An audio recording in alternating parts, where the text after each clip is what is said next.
I remember it really clearly. It was about 20 years ago, back when we lived in Washington.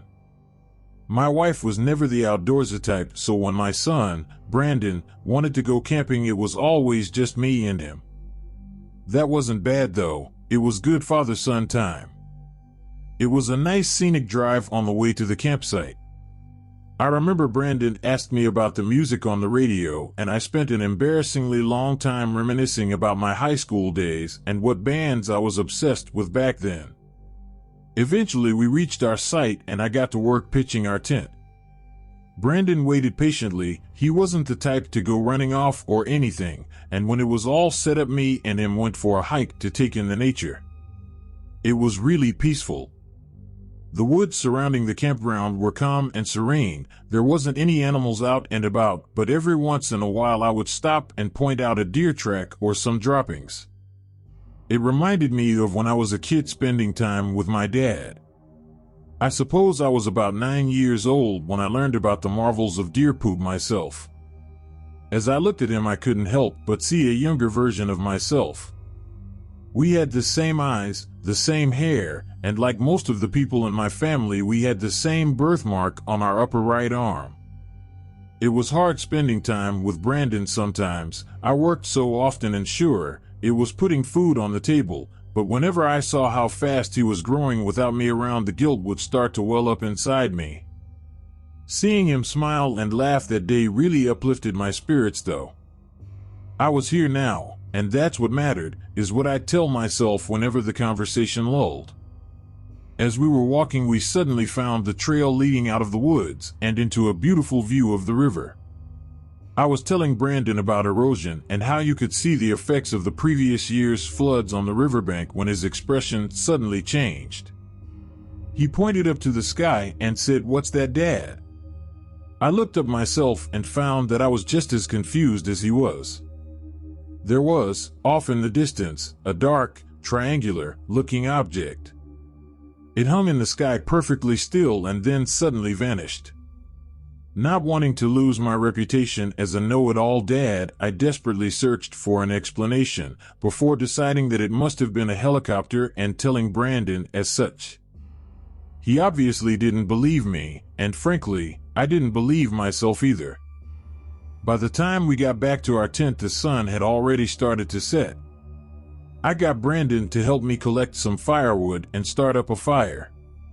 We roasted some hot dogs and marshmallows. We didn't get to the scary stories, however, as Brandon started nodding off and I decided it was time for bed. I got Brandon into his sleeping bag and I crawled into mine right beside him. It was the shaking that woke me at first. I had been in an earthquake before, but this was different. It was hard to describe. It was almost like someone was picking up the earth and the earth was trying to pull it back.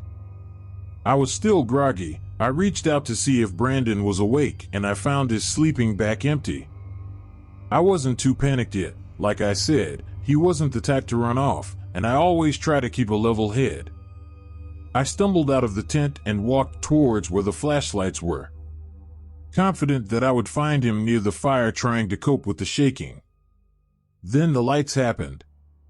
The whole campground was bathed in a bright, sickly, white light. It was blinding at first, and when my vision adjusted, I realized that Brandon was nowhere to be found. That was when I started to panic. I grabbed a flashlight and started shouting his name. As I ran to the edge of the woods surrounding the campsite, I tried looking for a source for the light, but I couldn't see one. As I ran to the edge of the woods, my pounding heart skipped a beat when I heard Brandon's voice. He called out to me, "Dad, I'm over here." I rushed over, my happiness quickly abated when he started crying help. "Something's wrong." I ran to the other side of the campsite and found him crouched away from me in a little ditch. The shaking had mostly subsided and I rushed over to him. He was facing away from the light and I put my hand on his back. "What's the matter? Are you hurt?" I could hear him struggling for air. "Dad," he finally cried, "something's wrong, everything's wrong." His voice was weak. I reached to his hand, and when I touched it, alarm bells rang in my head. His skin was rubbery and wrinkly, like a Halloween mask. I turned my flashlight on, and his whole skin looked a horrid purple. "Brandon," I muttered in shock. I turned him to face me and screamed. His face was emaciated, his eyes so sunken they looked like a skull's empty sockets.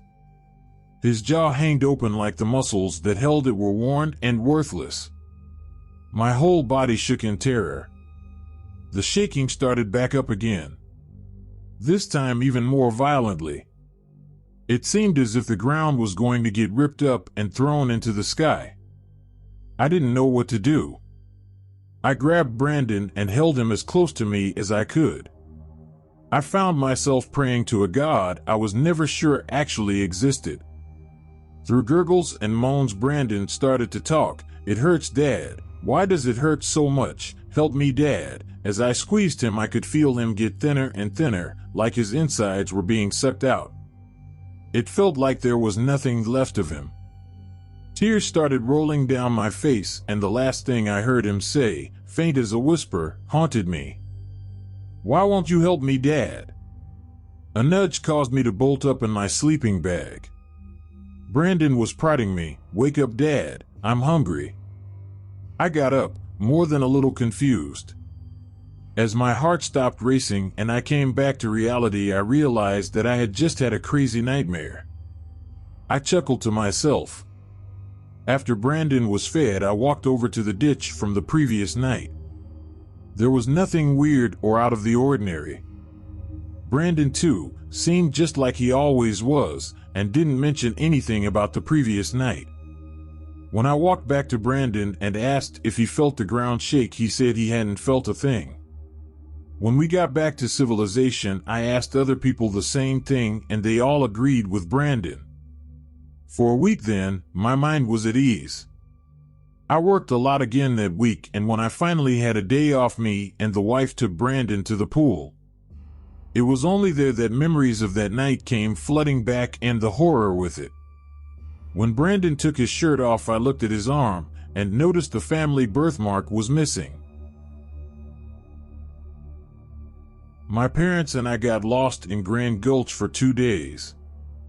On the tail end of a 5-day trip, we were exiting the canyon. The route seemed a lot more difficult than we anticipated. We knew there would be a faint trail, if any, but once we crested the rim, we found out we were way off course. Knowing the general direction we needed to head, we started walking and conserving water as much as we could, having left the multitude of water pockets in the canyon below us. Slept that night under a pinyon pine and shared our last couple power bars, hoping to find some source of water the next day in the open desert. After a few miles the next morning, we finally came upon a faint road that became more pronounced as we went on. This road brought some good feelings, knowing we stashed a shuttle bike for someone to ride the last 8 or so miles to the van. Finally got to the bike cache, and my stepdad hopped on as a rainstorm started rolling in. After half an hour or so, it turned to full downpour, which was great because we were thirsty as fuck. After walking what felt like an eternity and wondering where our damn ride was, we walked upon the primitive ass, empty, other than our van, parking lot. We see my stepdad tearing through it trying to get the damn thing started. A dead battery. He ended up riding through thick mud another 6 miles to the highway to try to flag someone down. Ended up catching the eye of a ranger out patrolling, who got us a tow and took us into Blanding, Utah, while we got that bastard of a van running again. That felt like a lot for 11-year-old me. I was camping in Indy, Ohio by myself. I was on third and final night there, woke up to piss, walked about 10 feet from my hammock and noticed a headlamp about 80 to 100 feet from me. I watched it for about 10 minutes. I watched him stand up, sit down. I got my boots on and grabbed my hatchet and started to walking to the right of my campsite. I was going to find out what he was up to. I got about 50 yards from my sight and started walking towards him when I noticed another headlamp about 40 feet from me and walking around. I hit the ground and threw some leaves on me. He walked about 10 feet from where I was laying. Then he stopped, lit a cigarette and finished his beer. He threw his can on the ground. After he got far enough that he couldn't hear me, I got up and started walking towards the first guy. I got close enough to him that I can hear his phone receiving messages. I moved up closer to him quietly to where I can see his face lit up from his cell phone. That's when he stood up and started walking towards my hammock. I laid there on the ground for a minute and made my way towards my sight. I stopped when I started hearing my tarp that I had above my hammock being trashed. Then I can see flashlights and then my big flashlight turn on and off. I heard my mess kit being thrown and them talking about how he was just here. I laid on the ground and watched my flashlight walk away until it was a small dim light. When the sun came up and I returned, my whole sight was destroyed.